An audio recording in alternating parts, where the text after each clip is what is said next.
तो पहला ही प्रश्न श्री राम जी पूछ रहे हैं भरत से। वो पूछ रहे हैं कि क्या तुम अपने राज्य के आचार्यों का, वैद्यों का, गुरुओं का, पुरोहितों का और अग्रजों का ऐसा ही सम्मान करते हो जैसा मैं करता था? तो भरत कहते हैं, हां, मेरी कोशिश तो यही है कि मैं मेरे सभी अग्रजों का सम्मान करूं, मेरी कोशिश तो यही है मैं मेरे सभी गुरुओं का सम्मान करूं, मैं मेरी कोशिश ये करता हूं आचार्यों का सम्मान करूं, लेकिन पुरोहितों के बारे में थोड़ी मुझे मन में आशंका रहती है। राम पूछते क्यों, इसमें आशंका क्या है? तो वो कह रहे हैं कि पुरोहित तो कर्मकांडी कराते हैं ना। तो राम कहते हैं, तो तुमने क्या मान लिया, वो गुरुओं के नीचे है क्या, आचार्यों से कम है क्या? तो कह रहे हैं कि मेरे मन में कभी कभी ऐसा प्रश्न आता है कि पुरोहितों को इतना ही सम्मान क्यों देना, जितना आचार्यों को, जितना गुरुओं को, जितना उसको? क्योंकि हम मानते हैं कि भगवान तो घट घट में है, ईश्वर तो हर कण में व्याप्त है। पुरोहित हमको कर्म कांड की तरफ लेके जाते हैं, तरीके बताते हैं पूजा के, जबकि ईश्वर तो कण कण में है, घट घट में है, भावना से ईश्वर है। पुरोहिताई में क्या है? अब राम जी का उत्तर सुनिए। वो कहते हैं, देखो भरत, ये पुरोहित तुम्हारे राज्य की अर्थव्यवस्था की रीढ़ की हड्डी है। जरा समझो इस बात को, रीढ़ की हड्डी है, माने पूरी अर्थव्यवस्था इन पुरोहितों के दम से चलती है। भरत कहते हैं, समझ में नहीं आ रहा। तब राम कह रहे हैं, धर्मस्य मूलम अर्थम, अर्थस्य मूलम कामम। और इसी बात को राम जी के जाने के कुछ लाख साल के बाद चाणक्य बोलकर गए। धर्मस्य मूलम अर्थम, अर्थस्य मूलम कामम। पहले मुझे ऐसा लगता था, जब तक मैंने कंब रामायण नहीं पढ़ी और ये रघुवंशम नहीं पढ़ा, तो मैं मानता था कि धर्मस्य मूलम अर्थम, अर्थस्य मूलम कामम, इसके मूल प्रणेता चाणक्य हैं, जो बड़े अर्थशास्त्री रहे इस देश में। लेकिन अब पता चला है कि चाणक्य से लाखों साल पहले रामचंद्र जी ये कह रहे हैं भरत को, धर्मस्य मूलम अर्थम। वो कहते हैं कि देखो, धर्म के मूल में अर्थ है। अगर तुम्हारी अर्थव्यवस्था मजबूत है तो धर्म मजबूत होगा, और अर्थव्यवस्था को मजबूत करने में पुरोहितों का सबसे बड़ा योगदान है। तो फिर भी भरत को समझ में नहीं आ रहा है। तो रामचंद्र जी और उदाहरण देके कहते हैं कि देखो, पुरोहित क्या करता है।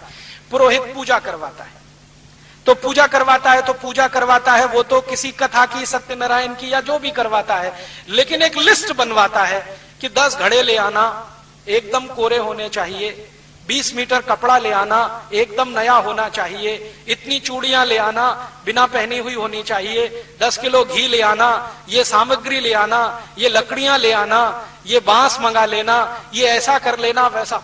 मैंने एक बार वो लिस्ट देखी तो कम से कम 108 चीजें रहती हैं उसमें। सिंदूर ले आना, गुड़ ले आना, कलावा ले आना, ये कर लेना, वो कर लेना। तो राम समझा रहे हैं कि देखो, जो आदमी पूजा तो भगवान की कराएगा, वो तो भावना से भी हो सकती है, लेकिन जानबूझकर वो इतनी चीजें मंगाएगा क्योंकि कारीगर जो इन चीजों को बना रहे हैं वो बिकना भी तो चाहिए। उस दिन मेरे समझ में आया श्री राम जी की परिभाषा कि पुरोहित मार्केटिंग मैनेजर होते हैं। अब समझ में आया मुझे, इनसे बड़ा मार्केटिंग मैनेजर कौन होगा। अब देखो, वो कह रहे हैं घड़े ले आना, कोरे लाना, तो कुम्हार का काम बढ़ा कि नहीं? घड़े बिके उसके। फिर घड़े पे ढकने के लिए ढक्कन और ले आना, तो कुम्हार का काम और बढ़ा, बिक्री हुई। फिर कहते हैं सकोरे ले आना, कुल्लड़ ले आना, तो उसमें प्रसाद रखेंगे, तो ऐसे करेंगे तो मिट्टी में पवित्रता होती है। पवित्रता तो सभी चीजों में होती है, लेकिन मिट्टी के ये नए नए बर्तन अगर कोई पूजा में लाएगा और ऐसी रोज सैकड़ों पूजाएं होती जाएंगी, तो कुम्हारों का काम जिंदगी भर चलता रहेगा। तो कारीगरों को जिंदा रखना है तो वो पुरोहित ही है। वो नए नए कपड़े मंगाते हैं तो जुलाहों का काम चलेगा, बुनकरों का काम चलेगा, धुनकरों का काम चलेगा। वो नए नए कुछ मान लीजिए बांस मंगवा लीजिए तो बांस के कारीगरों का काम चलेगा। यज्ञ कराना है तो घी डलवा रहे हैं तो घी बनाने वाले बाल गोपालों का काम चलेगा, ग्वालों का काम चलेगा, उनकी गाय की संख्या बढ़ेगी क्योंकि घी बिकेगा। और घी को जला के फूंक देना है ताकि नया घी हमेशा बनता रहेगा। ये तो बहुत दूर की कोई बात है। तो राम जब इसको बहुत विस्तार से समझाते हैं तब भरत कहते हैं, क्षमा करना भाई, मुझे ये समझ में नहीं आता था, अब पता चल गया है कि पुरोहित राज्य व्यवस्था के अर्थ को संभालते हैं, इसलिए वो भी आचार्य और गुरु के समकक्ष है। तो राम कहते हैं कि देखो, कभी कभी ऐसा हो जाए कि गुरुओं का सम्मान कुछ कम हो, आचार्यों का कम हो या किसी का, लेकिन पुरोहितों का कम नहीं होने देना कभी, क्योंकि ये है तो राज्य की अर्थव्यवस्था है। अर्थव्यवस्था मजबूत है तो धर्म टिकाओगे, धर्म टिकेगा तो राज्य आगे बढ़ेगा। हमारी आंखें खोलने वाला है ये कॉन्सेप्ट। आज तक हमारे देश में पुरोहितों को गाली देने का काम हमारे आधुनिक पढ़े लिखे लोगों ने बहुत किया है कि ये पोंगापंथी हैं, ढपोर शंखी हैं, ऐसे शंख बजा देते हैं, वैसे घंटा बजा देते हैं। ये हमको इतना ही दिखाई देता है, इसके आगे का कुछ दिखाई नहीं देता कि वो कितनी बड़ी इकोनॉमी चला देते हैं। और राम आगे का प्रश्न पूछ रहे हैं कि जिन पुरोहितों का तुम सम्मान करो, ध्यान ये रखना कि वो पैसे के लिए कुछ ना करते हो। माने राइडर लगा दिया उन्होंने। एक पुरोहित ऐसे हैं जो पैसा लेके पूजा कराते हैं। राम कह रहे हैं अगर ऐसे पुरोहित हैं तो उनका सम्मान करने की जरूरत नहीं है, क्योंकि जो ज्यादा पैसा देगा उसी का माल बिकवाएंगे फिर तो। इसलिए पुरोहित उन्हीं का सम्मान करना है जो पैसा खुद न लेते हो और कारीगरों का माल बिकवाने में मदद करते हो। तो बिना पैसे लिए जो पूजा कराए वो पुरोहित है, पैसे लेकर जो कराए राम उसको अच्छा नहीं मानते। तो अगला ही प्रश्न वो कहते हैं कि क्या तुम्हारे राज्य के पुरोहित पैसा लेके पूजा कराते हैं? अगर कराते हैं तो उनको किनारे रखो। तो भरत कह रहे हैं कि हाँ, मैं अभी लौटकर ऐसी ही व्यवस्था करूंगा कि वो बिना पैसे के पूजा कराएं। तो राम कहते हैं कि पुरोहित को तो, अब वो पुरोहित के लिए कह रहे हैं, पुरोहित को तो जिस घर में पूजा करानी है वहां का पानी भी ग्रहण नहीं करना चाहिए,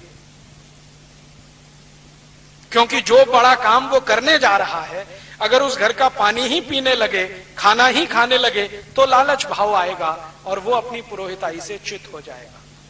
अब जरा इसको समझें थोड़े विस्तार में कि पुरोहित अगर पूजा करवाने वाले के घर खाना ना खाए, पानी ना पिए, अंग्रेजों ने इसी को प्रचार किया कि ये छुआछूत मचाते हैं, पानी भी नहीं पीते उसके घर का। मूर्ख अंग्रेजों को पता नहीं था कि वो श्री राम की कही हुई बात का पालन करते हैं, जिसके घर पूजा करानी है उसके घर पानी भी नहीं पीना, पानी कहीं और जाके पीना।